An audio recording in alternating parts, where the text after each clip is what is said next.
15절로 20장 15절까지의 말씀, 우리 주일과 오늘 본문 두 곳을 함께 보도록 하겠습니다.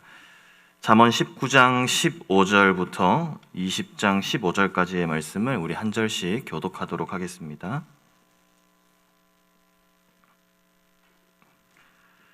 게으름이 사람으로 깊이 잠들게 하나니 태만한 사람은 줄일 것이니라. 영혼을 지키려니와 자기 행실을 삼가지 아니하는 자는 죽으리라. 가난한 자를 불쌍히 여기는 것은 여호와께 구워드리는 것이니 그의 선행을 그에게 갚아주시리라.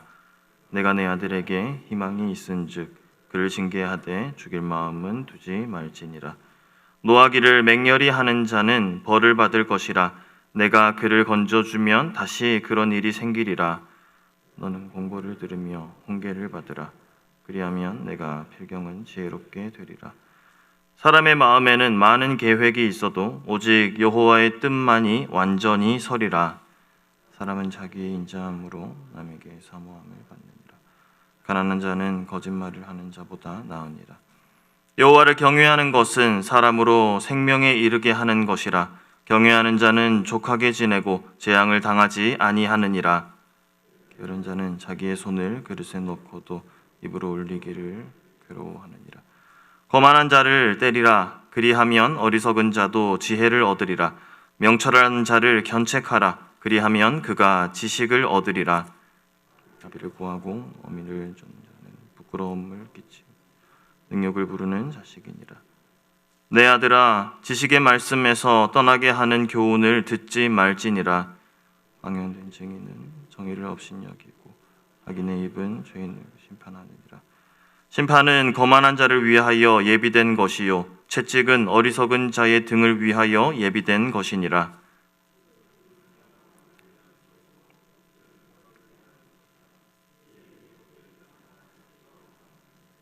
왕의 진노는 사자의 부르짖음 같으니 그를 노하게 하는 것은 자기의 생명을 해하는 것이니라. 사람에게 영광거늘 미련한 자마다 다툼을 일으키느니라.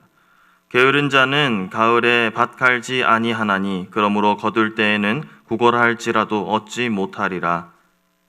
마음의 모략은 깊은 물 같으니라. 그럴지라도 명철한 사람은 그곳을 기리니라.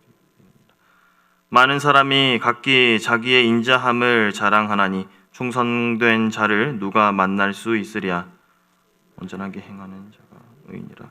그 후손에게 복이 있느니라. 심판 자리에 앉은 왕은 그의 눈으로 모든 악을 흩어지게 하느니라. 내 죄를 깨끗하게 하였다 할 자가 누구냐. 한결같이 않은 저울추와 한결같이 않은 되는 다 여호와께서 미워하시느니라. 비로하이라도 자기 정직한 여부를 나타내느니라. 듣는 귀와 보는 눈은 다 여호와께서 지으신 것이니라. 너는 잠자기를 좋아하지 말라. 내가 빈궁하게 될까 두려우니라. 내 눈을 뜨라. 그리하면 양식이 족하리라. 물건을 사는 자가 좋지 못하다 하다가 돌아간 후에는 자랑하느니라. 세상에 금도 있고 진주도 많거니와 지혜로운 입술이 더욱 귀한 보배니라. 아멘. 아멘. 말씀 통해서 하나님께서 하늘의 지혜를 깨닫게 하시는 복이 우리에게 있기를 소망합니다. 아멘. 성경에서 말씀하는 심음과 거둠의 원리는 우리의 삶 속에서도 동일한 모습으로 적용이 됩니다. 믿음과 신앙은 마음의 영역에서만 머무는 것이 아니라 실제의 삶의 모습에서 드러나게 됩니다. 그리고 그러한 모습은 삶 속에서 우리가 어떤 것을 선택하느냐에 따라 선택하는지에 영향을 미치게 됩니다. 요즘에 밸런스 게임이라는 것이 있습니다.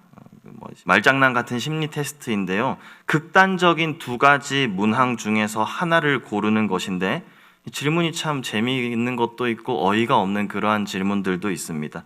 그러한 질문들 앞에서 사람들이 당황하는 그러한 반응이 재밌기도 하고 또 두 가지 중에 차악을 선택하는 모습을 보면서 이 사람이 어느 부분에 더 가치를 두는 삶을 살고 있는가도 발견할 수 있는 그러한 놀이인데 예를 들면 이런 것입니다. 평생 자도 피곤하기 그리고 평생 먹어도 배고프기. 두 개 중에서 무엇을 고르시겠습니까? 뭐 이런 질문하고 노는 거거든요. 두 가지 중에 한 가지만 택해야 한다면 무엇 택하시겠습니까? 자도 피곤한 게 나을까요? 먹어도 배고픈 게 나을까요?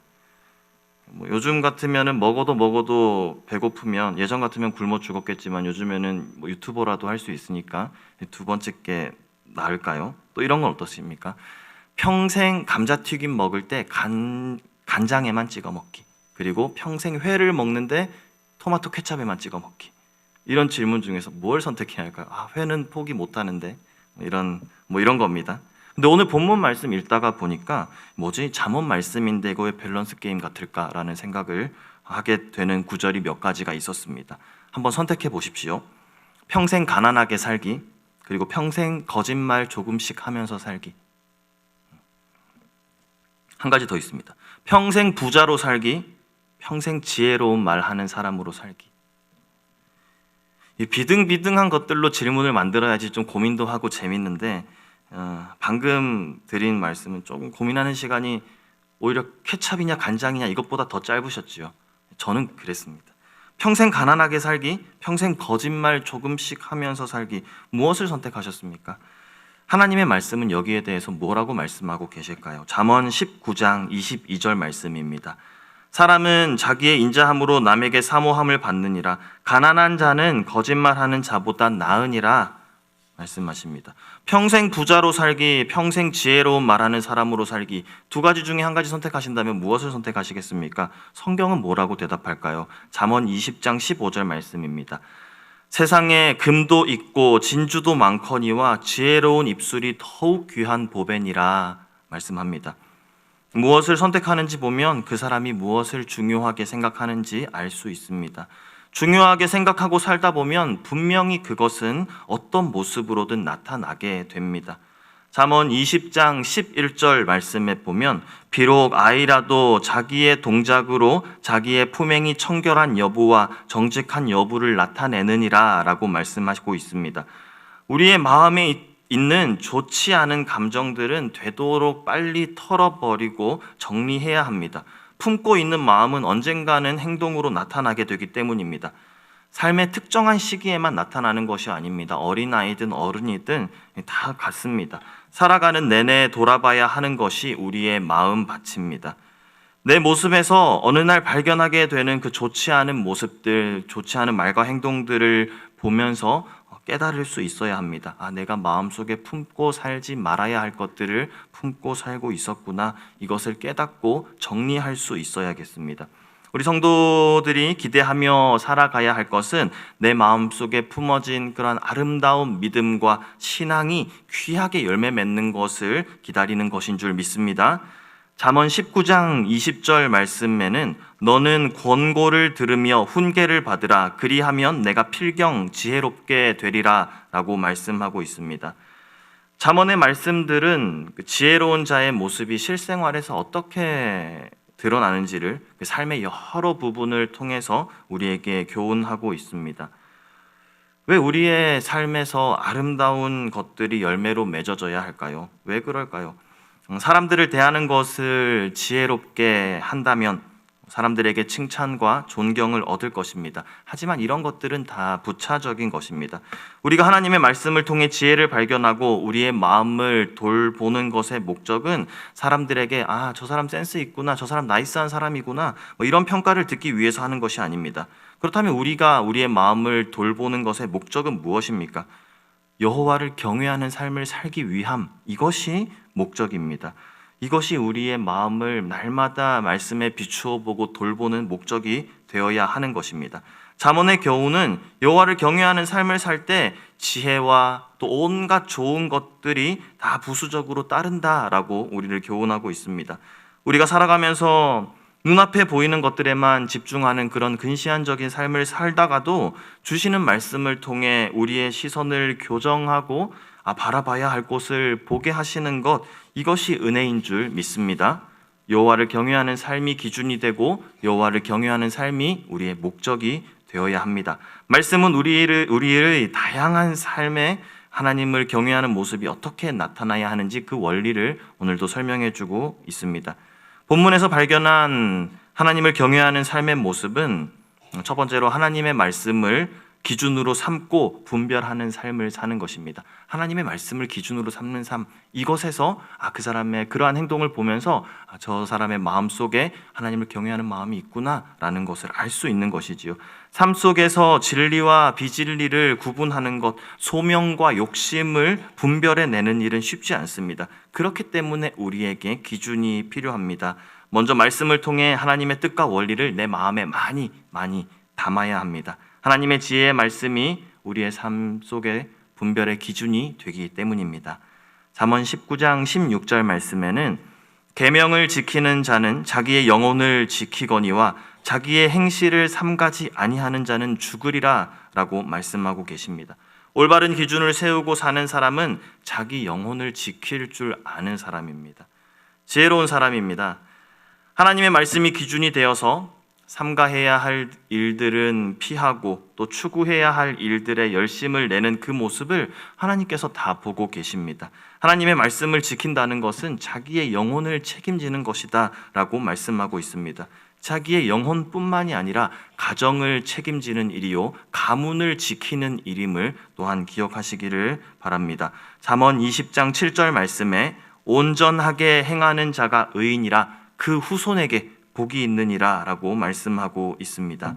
하나님의 말씀이 기준이 되고 그 말씀에 순종하며 사는 삶은 그 당대에만 복을 받는 것이 아니라 자녀들도 자손들도 복을 받는 길임을 기억하시면 좋겠습니다. 앞전에 말씀드린 것처럼 지혜라는 여인을 찾기 위해 길을 떠났던 청년이 지혜에만 집중하면서 길을 가게 될 때 만나게 된 것은 미련한 여인이었지만 그가 하나님을 경외하는 것에 집중하며 길을 나섰을 때 발견한 것은 어느새 자기 옆에 서 있는 지혜라는 그 여인이었습니다. 잠언의 이야기입니다. 우리가 복에만 집착하며 살아갈 때 어려움을 겪을 수도 있다는 것을 주의하셔야겠지만 하나님을 경외하는 삶을 살아가다가 우리가 받게 되는 복을 애써 사양하는 것은 또 하나님 앞에 교만이 될 수 있습니다. 신앙의 상식으로 생각해 보십시오. 복의 근원 되신 하나님께서 하나님의 말씀을 기준으로 삼고 살아가는, 하나님의 뜻을 지키려고 애쓰며 살아가는 인생들을 왜 축복하지 않으시겠습니까? 잠언 19장 27절 말씀에 내 아들아 지식의 말씀에서 떠나게 하는 교훈을 듣지 말라라는 말씀을 지키면서 살아오신 부모님의 입술을 통해서 동일한 교훈이 우리 자녀들에게 전해집니다. 내 아들아 지식의 말씀에서 떠나게 하는 교훈의 말을 듣지 말아라. 삶의 치열한 현장 속에서 믿음과 신앙을 지키며 진리가 아닌 것에 타협하지 않으시는 그런 부모님의 모습을 자녀들이 봅니다. 그리고 그 모습을 보며 살아갑니다. 그 아름다운 신앙의 모습을 계승해서 또 아름다운 모습으로 살아갑니다. 그렇게 살아가는 자녀가 어떻게 하면 하나님께로부터 복을 받지 않을 수 있겠습니까? 훗날 자녀들이 오늘의 말씀을 묵상하는 날이 올 것입니다. 문득 말씀으로 살아오신 부모님의 모습이 떠올려지는 그러한 복이 있기를 소망합니다. 잠언 20장 10절 말씀에 한결같이 않은 저울 추와 한결같지 않은 되는 다 여호와께서 미워하시느니라 말씀합니다. 자녀가 말씀을 묵상하다가 세상에서 먹고 살려면, 장사를 해서 조금이라도 많이 남기려면 사람 봐가면서 되겠다 싶은 사람한테는 바가지를 좀 씌우기도 하고 또 이렇게 저렇게 부당한 이익을 남길 수도 있지만 문득 생각이 드는 것이죠. 그렇지, 이것은 하나님께서 기뻐하시는 것이 아니구나. 그랬구나. 그때 우리 부모님께서는 이 말씀처럼 사셨구나. 부당한 이익을 탐하지 않으셨고 이 말씀 지키면서 사셨구나. 나도 그래야겠다 다짐하는 자녀들의 모습이 우리 성도님들의 가정에 있는 자녀들의 모습이 되기를 간절히 소망합니다. 잠언 19장 23절 말씀에 여호와를 경외하는 것은 사람으로 생명에 이르게 하는 것이라 경외하는 자는 족하게 지내고 재앙을 당하지 아니하느니라 말씀하고 있습니다. 신앙생활 가운데 복이라는 단어를 또 너무 무서워하시는 그런 분들이 간혹 계시는 것을 보았습니다. 기복신앙에 좋지 않은 모습을 자신의 죄로 여기고 또 가슴 아파하며 회개하셨던 분들 중에서 대개 그런 모습을 가지신 분들이 계셨습니다. 권면드리는 것은 하나님께서 우리에게 복을 주신다면 그 복은 감사하는 마음으로 받으실 수 있기를 소망합니다. 받으신 복을 오히려 하나님께서 기뻐하시는 일에 잘 사용하실 수 있는 우리 성도님들 되셨으면 좋겠습니다. 또 하나님을 경외하는 삶의 모습은 어떠한 모습에서 나타날까요? 성실한 모습에서, 성실한 모습으로 삶을 대하는 태도에서 하나님을 경외함이 나타난다고 말씀합니다. 잠언의 참 많은 곳에서 오늘 본문만 해도 벌써 몇 구절에서나 게으른 삶의 태도를 경계하라고 말씀하십니다. 하나님께서 우리에게 허락하신 삶을 살아가면서 성실함을 유지할 것을 우리에게 강조하고 계신 것입니다. 잠언 19장 15절에 게으른 사람은 깊이 잠들게 하나니 태만한 사람은 줄일 것이니라. 또 19장 24절 게으른 자는 자기의 손을 그릇에 넣고도 입으로 올리기를 괴로워하느니라. 너무 재밌는 말씀이지요. 또 잠언 20장 4절 말씀에 게으른 자는 가을에 밭 갈지 아니하나니 거둘 때에 구걸하더라도 얻지 못할 것이다. 잠언 20장 13절 말씀에 너는 잠자기 좋아하지 마라. 빈궁이 네가 빈궁하게 될까 두려우니라. 눈을 뜨라. 그러면 너의 양식이 족하리라. 이렇게 게으름에 대해서 우리를 경계하는 말씀들이 오늘 본문에도 참 많이 있습니다. 단순히 굶지 않는 삶을 살기 위해서, 또 비루한 삶을 살지 않기 위해서, 가난을 면하기 위해서 우리가 그것만을 위해서 일하고 노동하는 것이 아닙니다. 하나님의 뜻이 이루어지기를 소망하며 우리의 삶 속에서 하나님의 뜻이 이루어질 것을 소망하며 우리에게 주신 이 하루하루의 삶을 성실한 모습으로 살아야겠습니다. 누가 보든 누가 보지 않든 요령을 피울 줄 모르는 사람은 바보야 라는 말을 듣는다 할지라도 하나님께서 다 보고 계시지 않습니까?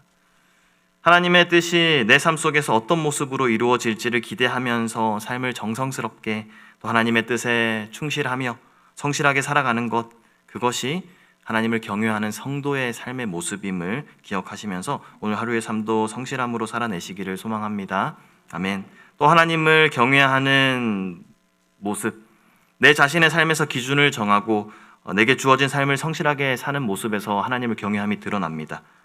그러면서 내가 남을 어떻게 대하느냐의 그러한 모습에서도 우리가 하나님을 경외하는 삶을 살고 있는지 그렇지 못한지 이렇게 드러나게 되는 것입니다. 하나님을 경외하는 삶을 살면 겉과 속에서 저 사람 하나님을 경외하는 삶을 사는 사람이구나라는 것이 숨기려고 해도 드러날 수밖에 없습니다. 자연스러운 것입니다. 그런 모습 참 멋있고 닮아가고 싶은 모습이지 않습니까? 잠언 19장 17절 말씀에 가난한 자를 불쌍히 여기는 것은 여호와께 꾸어 드리는 것이니 그의 선행을 그에게 갚아주시리라 라고 오늘 본문에서 말씀하고 있습니다. 어제 주일 담임 목사의 말씀 통해서 우리가 또 깨닫게 된 것은 우리가 사랑을 실천해야 할 대상이 참 많다라는 것입니다. 나에게 아무런 도움이 되지 않는 사람이라 할지라도 또 심지어 나를 사랑하지 않는 사람에게라도 나를 미워하고 나를 모욕하는 그런 원수에게라도 사랑을 베푸는 모습이 그것이 우리의 시그니처가 되어야 한다라고 하셨는데 오늘 본문에서도 발견하고 확인할 수 있습니다. 가난한 자를 돌아보는 사랑은 하나님의 말씀이 기준이 된 성도의 삶에서 아주 중요한 요소입니다. 가난한 사람을 생각하고 돌보는 것. 성도의 하나님을 경외하는 모습 이곳에서 나타납니다. 가난한 자를 불쌍히 여기는 것은 또 성경에서 어떻게까지 얘기합니까? 이것은 하나님께 구워드리는 것이다 라고 결코 손해보는 것이 아니라고 사랑과 베푸는 것에 있어서 인색한 우리를 마치 다독여 주시는 것처럼 그런 말씀 같습니다. 성경의 많은 곳에서 고아와 과부로 대표되는 그러한 가난한 자들은 하나님께서 직접 돌보셨던 것을 우리가 발견할 수 있습니다. 그런데 하나님께서 하실 일을 우리가 대신 도맡아 한다면 그 은혜를 베푼 우리에게 하나님께서 그 은혜를 갚아주시겠다라고 말씀하시는 것입니다. 사람마다 사랑의 표현 방식은 다양하지만 그 원리는 놓쳐지지 않아야겠습니다. 하나님의 말씀을 따라 사는 삶, 당장은 손해를 보는 삶 같을지라도 결국에는 그것은 손해보는 일이 절대로 아닙니다. 오히려 하나님께로부터 더 큰 은혜를 받는 일임을 기억하며 이 지혜의 놀라운 비밀을 오늘 하루 실천해 보시는 우리 성도님들 되시기를 소망합니다. 말씀을 맺겠습니다. 사자성어 중에 하늘을 공경하고 사람을 사랑한다라는 그 경천애인이라는 말이 있지 않습니까? 이 말씀은 예수님께서 정리하신 그 율법의 두 가지 내용과도 맥락을 같이 합니다. 하나님을 사랑하고 이웃을 사랑하는 것입니다. 오늘 하루 시작하시면서 하나님께서 우리에게 또 은혜 주셔서 지혜의 말씀을 묵상하며 오늘 하루를 시작할 수 있게 하셨습니다. 하나님의 지혜의 말씀 적용되어져야 한다라는 것은 우리의 다양한 삶 속에서 누구에게라도 동일한 그러한 말씀입니다. 오늘 하루를 살아가시면서 우리 성도님들의 삶 속에 하나님의 말씀이 잘 적용되어지고 또 우리의 마음에 심어진 이 아름다운 믿음, 이 아름다운 신앙에서 정말 멋진 열매들이 풍성하게 결실되어지는 그러한 성도님들의 삶이 되기를 간절히 소망합니다. 아멘. 우리 함께 기도하시겠습니다. 이 시간